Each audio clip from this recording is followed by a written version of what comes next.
The President of the United States, Donald Trump, publicly expressed his dissatisfaction with the recent actions of Israel and Iran, which, according to him, violated a recently established ceasefire agreement. This statement came at a critical moment, just before Trump departed for the Netherlands, where he would attend a NATO summit, a meeting of great importance for international relations and global security. In his statements to journalists and on his social media, Trump did not hold back criticism of both countries. He stated directly and bluntly that he was deeply dissatisfied with the actions of both sides. Quoting Donald Trump, "I am not happy with Israel.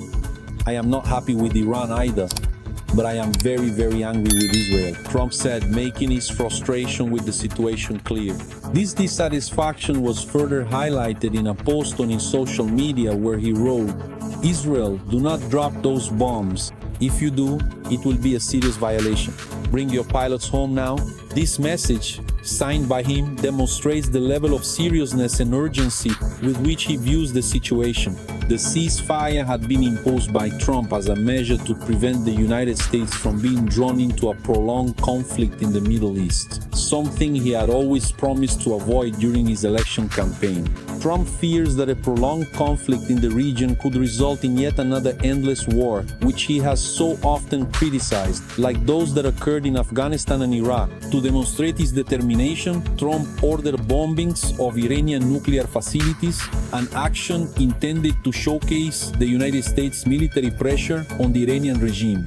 In addition, he also put pressure on Israeli Prime Minister Benjamin Netanyahu, who, according to reports, was not fully aligned with the idea of an immediate ceasefire.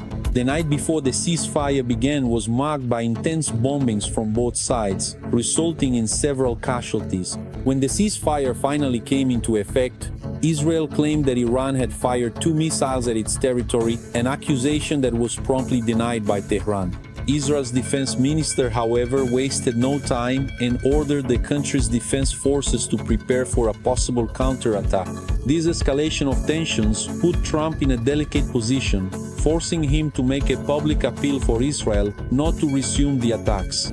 Within the Israeli government, there is a division of opinions on how to handle the situation. While some ministers advocate for a more aggressive approach, aiming for a possible regime change in Iran, others are more cautious and prefer to follow the guidelines established by the ceasefire. This internal division adds an extra layer of complexity to the situation, making it even more difficult to predict how Israel will respond to Trump's pressures. Meanwhile, Iran continues to deny any violation of the ceasefire and claims it has not made any military moves since the agreement began.